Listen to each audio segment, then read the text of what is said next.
Harris Jayaraj sir, நான் முதல் பெரிய வெற்றியை பார்த்தது வந்து கௌதம் கூடயும் உங்க கூடயும் தான். காக்க காக்க அந்த சாங்ஸ் வந்து மேஜிக்கா இருந்தது. அதே மாதிரி வரிசையா வந்த படங்கள் எல்லாமே வந்து படம் எவ்வளவு பேசப்பட்டதோ அதே மாதிரி பாடல்கள் அவ்வளோ ஒரு வீட்டு தொலைக்காட்சி பெட்டிலையும் போய் இன்னும் அதிகமான ஃபேன்ஸ் எனக்கு கிடைச்சாங்க, குழந்தைகள் எனக்கு கிடைச்சாங்க.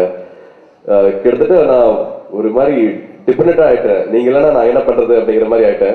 வலுக்கட்டாயமா அவங்க கிட்ட இருந்து பிரிஞ்சு போய் வெளியில சில படங்கள் பண்ணிட்டு வரணும் அப்படின்னு கான்சியஸாவே நான் நினைக்கிறேன். விஜய் சொன்ன மாதிரி ஃபர்ஸ்ட் மெசேஜ் எனக்கு வந்தது அயன் சாங் ரிலீஸ் ஆன உடனே, மாப்பு என்ன பாட்டுற அது விழிமூடி சூப்பர் மாப்பு அப்படின்னு ஒரு SMS வந்தது விஜய் கிட்ட வந்து. ரொம்ப சந்தோஷப்பட்டேன். அதே மாதிரி அத்தனை பேரையும் அடிமையாக்கி வச்சிருக்காரு அவரோட மெலடிக்கு. தைரியமா சொல்ல முடியும் அயனை விட இந்த சாங் ஆல்பமா வந்து ரொம்ப பெரிய ஹிட் ஆகும். ஏன்னா எல்லா சாங்கும் நாங்க ரசிச்சு பாடல் காட்சிகள் அமைச்சிருக்கோம்.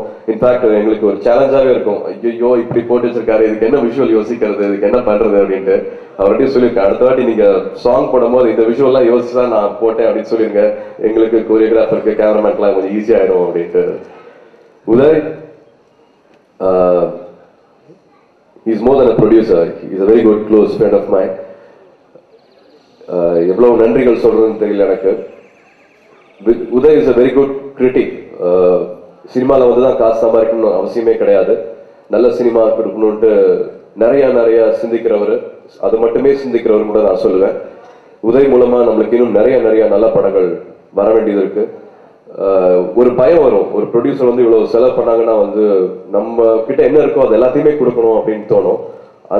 அந்த மாதிரி தான் அது. இப்போ பாடல் காட்சி எல்லா ஆக்டருக்கும் ஒரு சின்ன லிமிடேஷன்ஸ் இருக்கு டேலண்ட்ல. அவங்கவுங்களுக்கு ஒரு சில விஷயங்கள் தான் வந்து வரும், அதுக்கு மேல போக முடியாது. இப்ப கூட பாட்டு போடும் போது ஐயோ விஜய் பார்த்துட்டு இருக்காப்லையே, நம்ம டான்ஸை பார்த்துட்டு இருக்காப்லையே அப்படின்னு யோசிச்சுட்டு இருந்தேன்.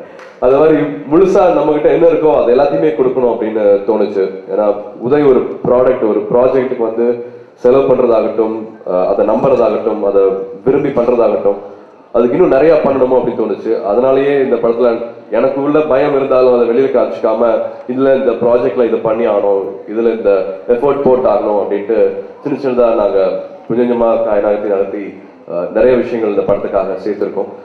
எல்லா டெக்னீஷியன்ஸ் பத்தியும் எல்லாருமே பேசியாச்சு. அவங்க ஒவ்வொருத்தரும் அவ்வளவு உழைச்சிருக்காங்க. அவங்க இல்லைன்னா இந்த படம் இந்த மாதிரி இருந்திருக்காது. ஸோ எல்லாத்துக்கும் நன்றி. கணேஷ் சாருக்கு நன்றி, டான் மேக்ஸ்க்கு நன்றி, ரஜீவன், கூட இருக்கிற அசிஸ்டன்ட் டைரக்டர்ஸ் அவ்வளோ உழைச்சிருக்காங்க.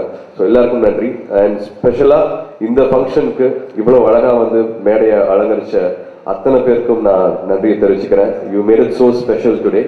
Thanks a lot for being here with us. Thank you.